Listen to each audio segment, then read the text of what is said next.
हाय।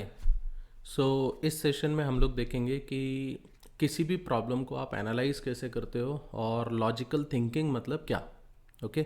सो जब कभी भी आपको कोई प्रोग्राम स्टेटमेंट दिया जाता है guys, never never start writing the program on the computer screen in your preferred language. क्योंकि कई बार होता है आप C++ या जावा में उस प्रोग्राम को लिखना शुरू कर देते हो and finally what happens, everybody knows that you get lot of errors and that particular program is not working. Okay, so this is not a good approach guys. यहाँ पे किसी भी प्रॉब्लम को सॉल्व करने का गाइज एक systematic तरीका है। वो सिस्टमेटिक तरीका क्या है, let me tell you about this. So सबसे पहले जब कभी भी आपको कोई एक प्रोग्राम स्टेटमेंट दिया जाता है गाइज, आप कभी भी उसका प्रोग्राम आप डायरेक्टली सिस्टम पे मत लिखो। There is a process and what is that process? The number one thing is the analysing the program. Okay, analysing the program. सबसे फर्स्ट आप उसको एनालाइज करो। एनालिसिस करना मतलब आपको कुछ इनपुट आउटपुट दिया होगा, कुछ वेरिएबल्स दिए होंगे, तो आप ये एनालाइज करो कि आपको दिया क्या गया हुआ है उस प्रोग्राम स्टेटमेंट में, right. Number two is the logical thinking. Logical thinking, इसके बारे में बात करेंगे अपन अभी।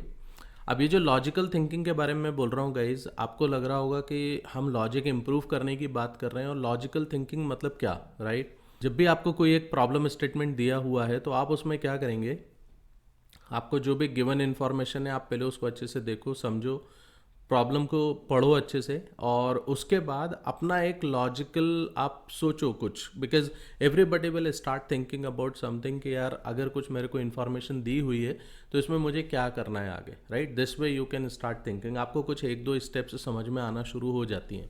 So this is called the logical thinking. Okay, now next thing that you will be doing over here is you will start writing something.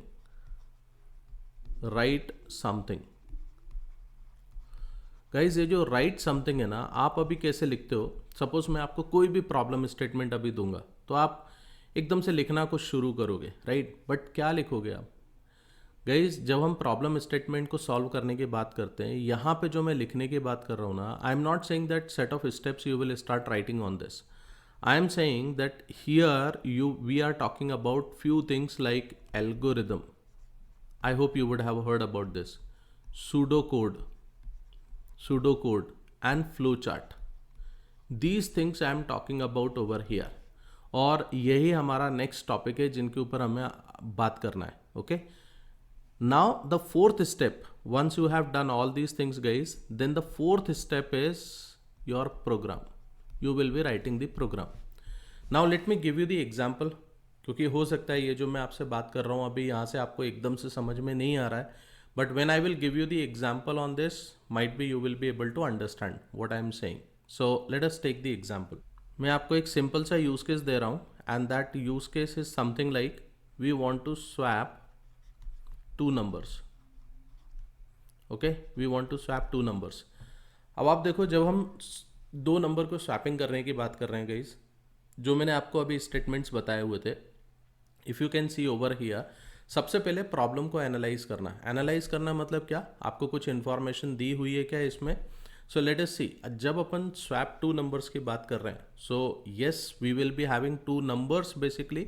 So suppose A is 10 and B is 20, तो मुझे इसको swap करना है, मतलब A के अंदर 20 लाना है, B के अंदर 10 लेके आना है। This is what the problem statement is.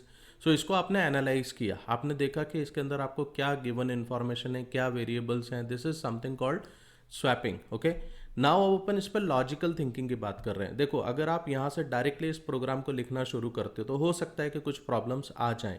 What kind of problem it could be, let us understand. Suppose आपने एक स्टेटमेंट लिख दिया A is equal to B, very good, A के अंदर आपका 20 आ गया। What about B guys? B में स्टिल 20 है, मतलब A और B दोनों के अंदर 20 आ गए guys. What about 10? This information has gone, right.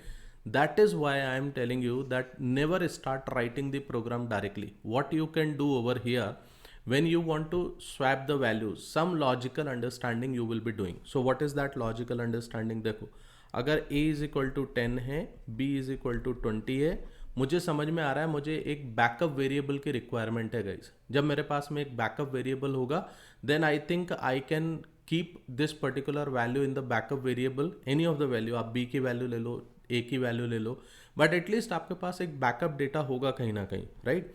तो देखो हमने बैकअप वेरिएबल बना लिया टेम्प, ओके। अब टेम्प में मैंने क्या बोला, टेम्प के अंदर आप ए की वैल्यू रख लो, इसका मतलब टेम्प में आपके पास में 10 आ गया है, 10 आपके पास अभी अवेलेबल है, बैकअप में है। अगर आपने इसको लूज कर भी दिया तो कोई प्रॉब्लम नहीं है। अब आप देखो ए इज इक्वल टू आपने बी बोला, इट्स ओके। अभी बी के अंदर भी 20 है, ए के अंदर भी 20 हो गया, बट आपका ए की वैल्यू 10 कहीं ना कहीं अवेलेबल तो है ना, टेम्प में अवेलेबल है।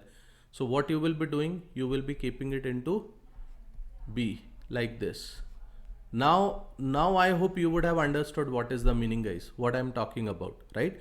This is called logical understanding. Now guys, एक बार आपने logical understanding develop कर ली, now the next step that is supposed to be done is writing the algorithm of this thing. You can write the algorithm of this, you can go for pseudocode or you can go for flowchart,